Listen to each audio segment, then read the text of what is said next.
क्षुद्र ग्रह यानी एस्टेरॉयड जो धरती पर अरबों सालों से अपना कहर बरसाते आए हैं। धरती पर बने विशाल गड्ढों से लेकर जीवों पर आई महाप्रलय तक हर घटना इन एस्टेरॉयड्स की तबाही की गवाह बनी है। लेकिन क्या आप जानते हैं कि इन्हीं एस्टेरॉयड्स की वजह से अतीत में कभी हमारी धरती वजूद में आई थी। अगर सोलर सिस्टम में ये एस्टेरॉयड्स न होते तो आज हमारी धरती का कहीं नामो निशान नहीं होता। यानी ये हमारे जन्मदाता भी हैं और ये आसमान से हम पर मौत बनकर बरस भी सकते हैं। जब भी हम हमारे सौर परिवार के बारे में सोचते हैं तो सूर्य और प्लैनेट्स के अलावा बाकी बची हुई चीजों का जिक्र हमारे बीच कम ही होता है। प्लैनेट्स और सूर्य के अलावा हमारे सोलर सिस्टम में बहुत सी ऐसी चीजें हैं जिनके बारे में हमें पता होना चाहिए। उन्हीं में से एक हैं घूमते हुए ये एस्टेरॉयड्स। ये हमारे अंतरिक्ष में तैरती चट्टानों की तरह हैं जिनकी संख्या खरबों में है।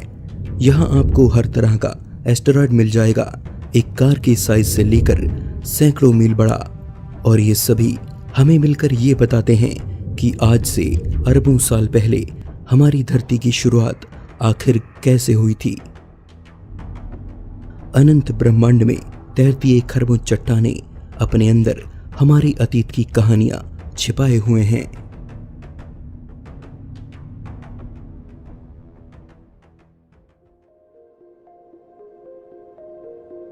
आज से करीब 4.5 अरब साल पहले हमारा सोलर सिस्टम आज के जैसा नहीं था, बल्कि ये एक घूमते हुए महाकाय और भयंकर भंवर के जैसा था जिसके अंदर धूल और गैस तेजी से गोल गोल घूम रही थी। ये धूल के कण आपस में मिलकर छोटे छोटे एस्टेरॉयड्स को जन्म दे रहे थे। उस समय यहाँ पर कोई भी प्लेनेट मौजूद नहीं था, बल्कि सूर्य के बाद वजूद में आने वाली कोई चीज थी तो वो थे ये छोटे छोटे पत्थर और चट्टानें जो पैदा हुए नए और चमकीले सूर्य के चारों ओर घूम रहे थे। खरबों की संख्या में घूमते हुए ये पत्थर और चट्टानें हमारे सोलर सिस्टम का भविष्य तय करने वाले थे। जी हाँ, ये सभी मिलकर हमारे प्लैनेट्स को जन्म देने वाले थे। लेकिन ये सब क्या इतनी आसानी से हो गया? सूर्य की परिक्रमा कर रहे अरबों छोटे छोटे एस्टेरॉयड्स को आपस में जुड़कर एक बड़े प्लैनेट का निर्माण करना था। लेकिन हजारों मील प्रति घंटे की रफ्तार से घूमते हुए पत्थर क्या इतनी आसानी से एक दूसरे में जुड़ गए होंगे? क्योंकि यहाँ से सोचने पर तो ऐसा ही लगता है कि बहुत तेज रफ्तार से चल रही दो चीजें अगर आपस में टकरा जाएं तो वो एक दूसरे में जुड़ने की बजाय एक धमाकेदार टकराव को अंजाम देंगी।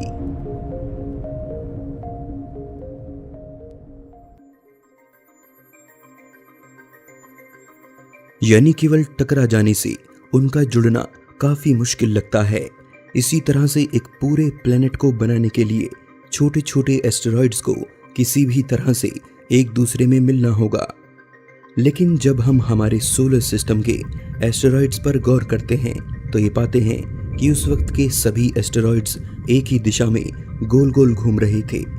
यानी एक दूसरे के विपरीत न होकर एक ही डायरेक्शन में वे सभी तेजी से आगे बढ़ रहे थे। और जब लगभग एक ही रफ्तार से एक ही दिशा में चलते हुए दो ऑब्जेक्ट्स आपस में टकराते हैं तो उनमें जोरदार टक्कर होने की बजाय बहुत ही धीमी रफ्तार से टकराव होता है। ऐसे में संभावना होती है कि वो एक दूसरे को दूर करने की बजाय आपस में चिपक या जुड़ जाएं। इसका एक बहुत ही आसान सा उदाहरण हमें कार रेसिंग में देखने को मिलता है। स्टॉक कार रेस नाम के इस खेल में सभी कारें एक ही दिशा में आगे बढ़ती हैं। यहाँ कई बार लगभग एक ही रफ्तार से चलती हुई कारें जब आपस में टकराती हैं तो उनमें जोरदार टक्कर होने की बजाय बहुत ही धीमी गति से टकराव होता है। स्टॉक कार का ये खेल हमें हमारे पहले वाले सोलर सिस्टम की एक झलक देता है कि उस वक्त एस्टेरॉयड के आपस में जुड़कर एक प्लेनेट को जन्म देने की प्रक्रिया आखिर कैसी रही होगी।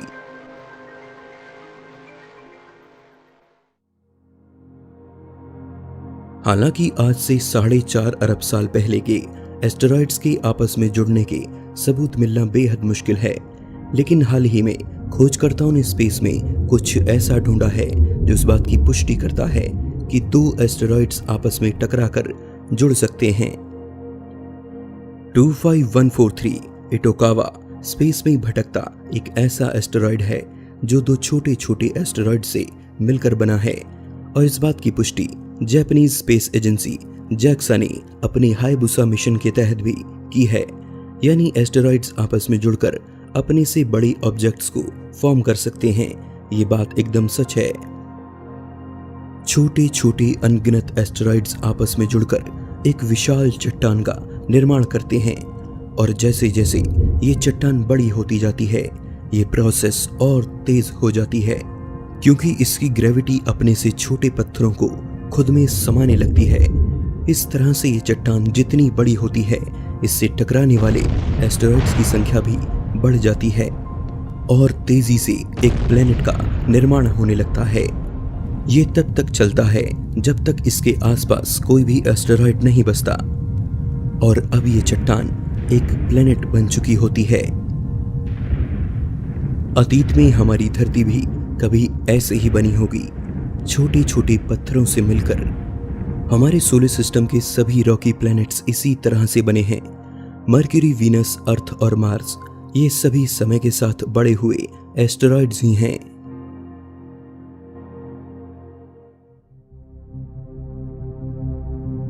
लेकिन इन चट्टानी प्लैनेट्स के बाद एक बहुत ही अलग नजारा हमें दिखाई पड़ता है। यहाँ कोई भी चट्टानी ग्रह मौजूद नहीं है, बल्कि यहाँ पर है एस्टेरॉइड बेल्ट। यहाँ भी अरबों की संख्या में छोटे छोटे पत्थर सूर्य की परिक्रमा करते हुए स्पेस में घूम रहे हैं। तो सवाल ये उठता है कि ये कभी आपस में क्यों नहीं जुड़े? इसका जवाब है महाकाय जुपिटर। एस्टेरॉइड बेल्ट के नजदीक इस भीमकाय प्लेनेट का जन्म पहले ही हो चुका था। इसकी ताकतवर ग्रेविटी ने एस्टेरॉइड को इधर उधर हर दिशा में फेंकना शुरू कर दिया।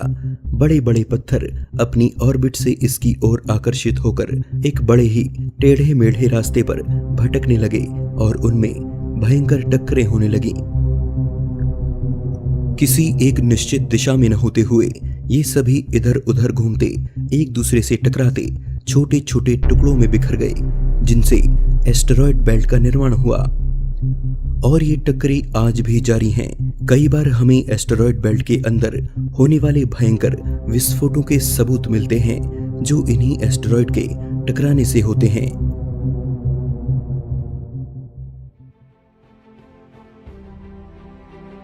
एस्टेरॉइड स्पेस के वो ऑब्जेक्ट्स हैं जो विनाश और निर्माण दोनों ही कर सकते हैं।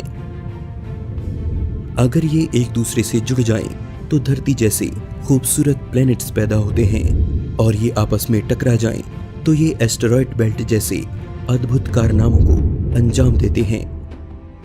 ये हमारे सोलर सिस्टम के वो बीज हैं जिनमें प्रलय और निर्माण दोनों के ही अंकुर फूट सकते हैं।